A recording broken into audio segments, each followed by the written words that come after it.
ఏం జరిగిందో తెలీదు, ప్రాణాలు పోతున్నాయి. ఏమైందో తెలీదు, ఉన్నట్టుండి చనిపోతున్నాయి. తిరుపతి జూలో జంతువుల వరుస మరణాలు కలకలం రేపుతున్నాయి.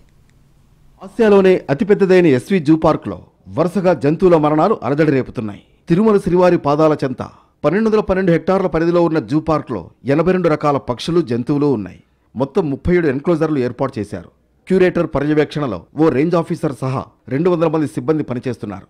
ఇటీవల జూలో ఒకవైపు మూగజీవులు ఆహారం కోసం దేవులాడుతుంటే మరోవైపు మృత్యువు వాటి అడుగుజాడల్లో తిరుగుతున్నట్లు కనిపిస్తోంది. తాజాగా అరుదైన ఎర్రమెడ వాలబీ మృతి చెందింది. ఏడాదిన్నరలో మొత్తం 7 జంతువులు చనిపోయాయి.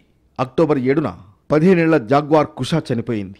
ఆగస్టు 26న థానే నుంచి తీసుకొచ్చిన సింహం ఇందు కన్నుమూసింది. ఆగస్టు 2న ఆత్మకూరు టైగర్ డివిజన్ నుంచి తీసుకొచ్చిన ఆడపులి, జూన్ 23న ఆదోని సమీపంలోని కోసిగి ప్రాంతం నుంచి వచ్చిన 7 ఏళ్ల చిరుత కూడా మృతి చెందాయి. అంతకుముందు ఏప్రిల్ 23న 2 ఏళ్ల రాయల్ బెంగాల్ టైగర్ అనంత మరణించగా 2024 జూలై 7న లక్నో నుంచి తీసుకొచ్చిన ఆడపులి జాలి ఆడుకుంటూ కాలు చారి చనిపోయింది. ఇలా వరుస ఘటనలతో జూ పార్క్లో ఉన్న ఇతర మూగజీవాల పరిస్థితిపై కూడా సందేహాలు వ్యక్తమవుతున్నాయి. ఇదే సమయంలో జంతువులకు అందిస్తున్న ఆహార నాణ్యత సరిగా లేదనే ఆరోపణలున్నాయి. కాంట్రాక్టు పద్ధతిలో సరఫరా అవుతున్న పండ్లు, కూరగాయలు పాతవిగా, కొన్నిసార్లు కుళ్ళిపోయినవిగా వస్తున్నాయని అంటున్నారు. ఒకప్పుడు శ్రీవారి దర్శనార్థం వచ్చే భక్తులతో పాటు పర్యాటకులను ఆకట్టుకున్న ఈ పార్క్లో ఇప్పుడు మూగజీవాలు బక్కచిక్కి నిస్సత్తువగా కనిపిస్తున్నాయి.